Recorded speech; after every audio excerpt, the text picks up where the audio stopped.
Thanks for joining us at I Can Make Shoes. Today I'm going to show you how to make a pattern for a classic derby shoe.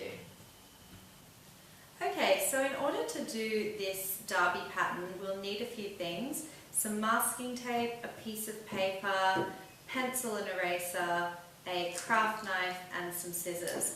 And of course you'll also need your last, which is or should be pre-taped up, ready for us to draw the pattern on. If you don't already know how to properly tape up a last, we do have another video demonstrating that. But for the sake of this pattern, we're just going to jump straight in. So it's quite important that you make sure that the base of the last is clear of any masking tape, because that will affect the size of the pattern. What we're going to do today is we're going to draw on the derby pattern onto the last. So obviously when you're doing this from home you've got quite a lot of creative freedom to do the shape however you'd like. But for the sake of making this as simple as possible, I'm going to do a really classic derby shape on here. Okay, so start by drawing on your design.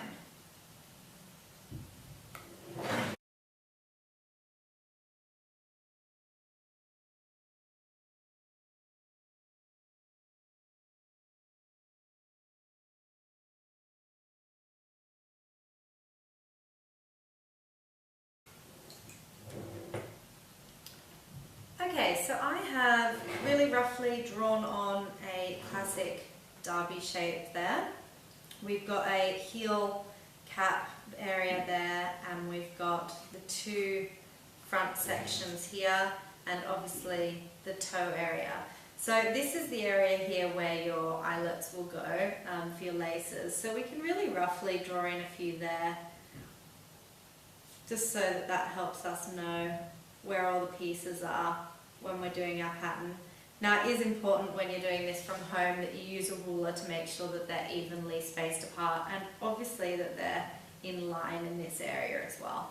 Okay, one last thing I'm going to do here is I'm just going to draw in a tongue like that. Okay, so once you're happy with your design and you've finished moving any lines around that you want to move around, you can then go ahead and cut that out with your craft knife.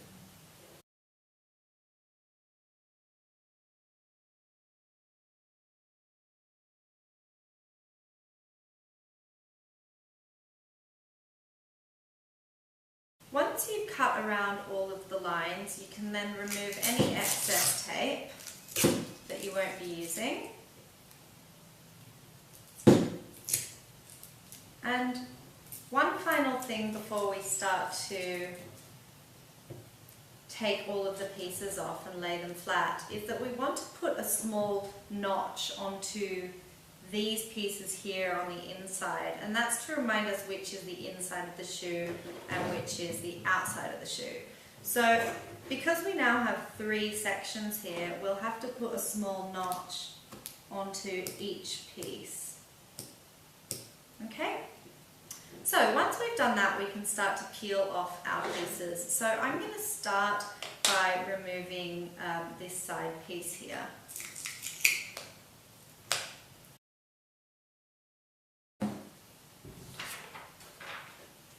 And once you've removed that, you can just lay it flat onto a piece of paper.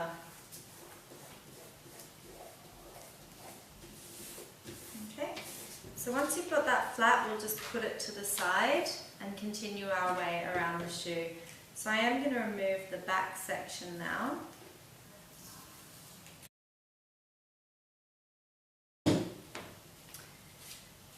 Now, before I lay this piece down, I am going to cut a slit about 3/4 of the way up the back.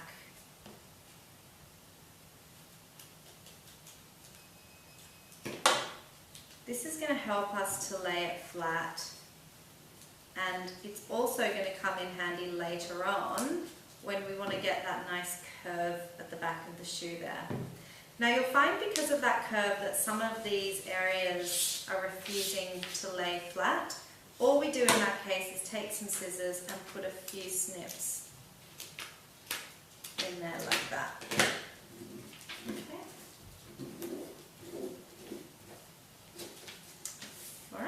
So once we've got that one in place, we'll again put that to the side, and we'll now do the second side panel here.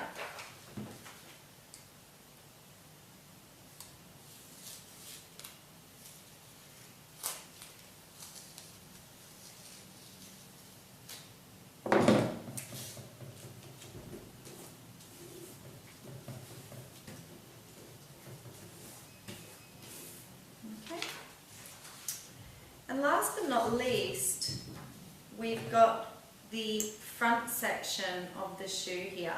We can also see that at the front we've now got the length of the tongue, but we will need to obviously add in some width there.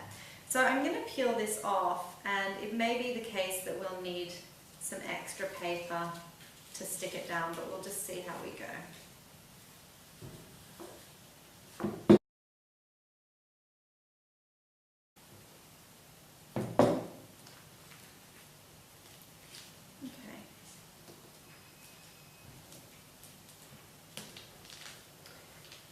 Start by laying these lines nice and flat, and obviously getting that length of the tongue in there as well. So we'll flatten this out as much as we can. In some areas you'll get some pleats, and in some areas you'll need to put some snips. So first things first, we'll just add a small amount of paper or another piece, and then we can cut away the excess to this side here. Masking tape becomes a shoemaker's best friend when we're pattern making, so make sure you stock up. And in these areas where it's refusing to lay flat, we'll again just put a few snips into the paper, like so.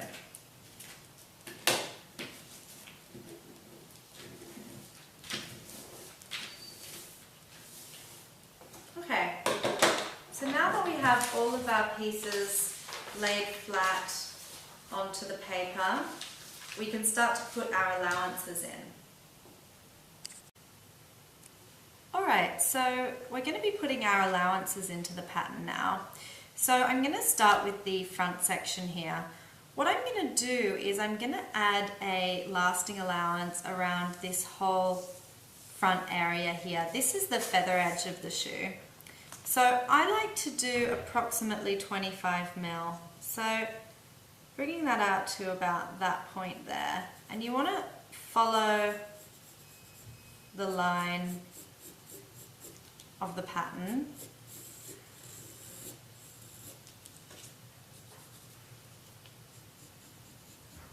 And obviously when you're doing this at home, you can spend a bit more time with a ruler getting this perfectly neat and even. Okay. And then what I want to do in this area is I want to add an underlay allowance, because the front sections of the shoe will sit on top of that area. Now before I put that underlay allowance in, I need to decide how wide I would like my tongue to be so that I'm not overlapping that area.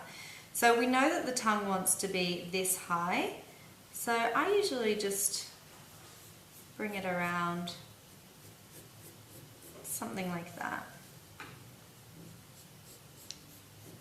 And like I said, it's up to you how wide or skinny the tongue is, or if you've got the tongue squared off at the top, that's all completely up to you.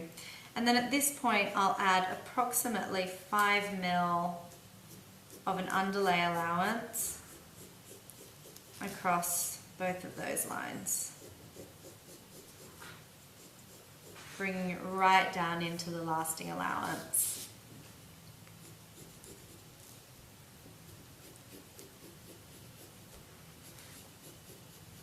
Now I find it really helps to label your pattern as you go so that you remember what lines you've put in for what purpose. So I'm going to put in lasting allowance.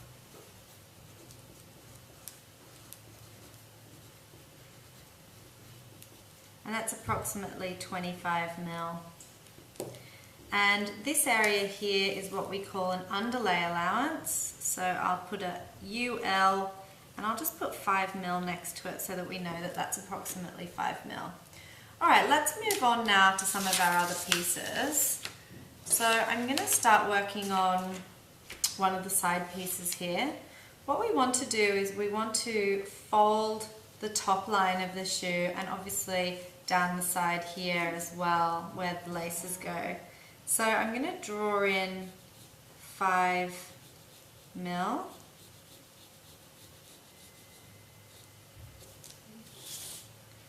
and around the top as well.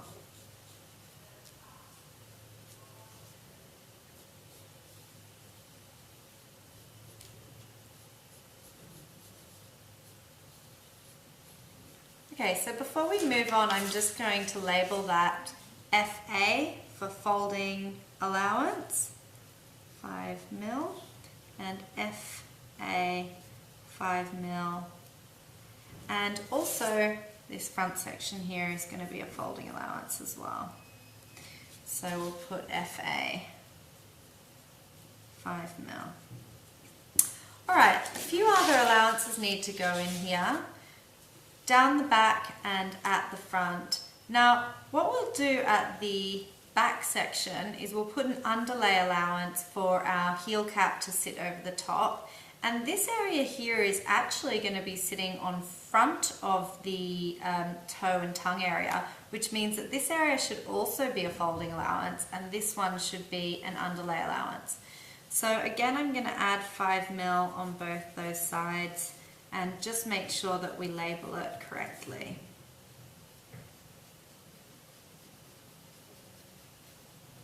Okay, so underlay 5mm. And again with the folding allowance. Now you could also leave this whole area that we're folding as a raw edge if you wanted to, but we'll fold it for the sake of this pattern. Okay, lastly we've got our lasting allowance which goes on the feather edge. We're going to bring that down to about 25mm straight across like that. And we'll label that lasting allowance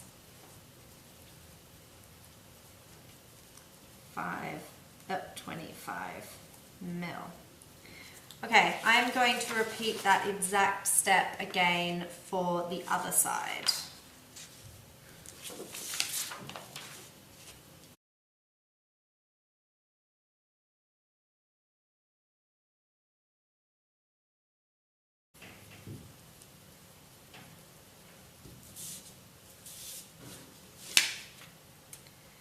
Okay, it is important when we put the lasting allowance in on the other side that we remember to draw in that notch that we put in when it was on the last.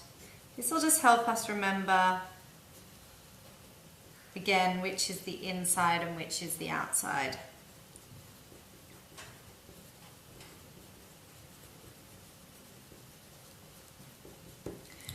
Okay. So we're almost done here. We just have one more piece to do, and that is our back section.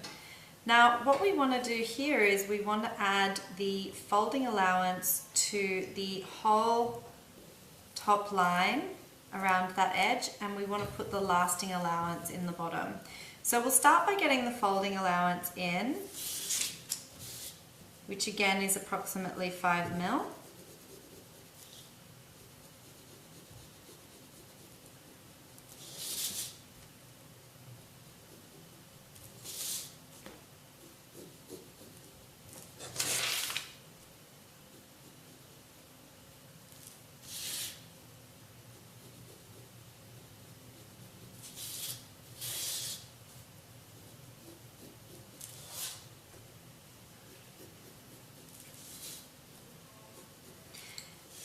And once we've done that, we want to put our lasting allowance in. Now it's really important that we remember that seam we put into the back there. We want to completely ignore that and pretend that it isn't even there. So we're just going to exclude the lasting allowance from that area. That way we'll actually stitch in a seam there and we will get that nice curve on the back of the shoe. We're not going to include any allowance there because we want it to be, if anything, just a little bit too tight so that we really have to stretch the leather over the last. And again, remembering to get that little notch into the lasting allowance there. Okay, so we'll label this one.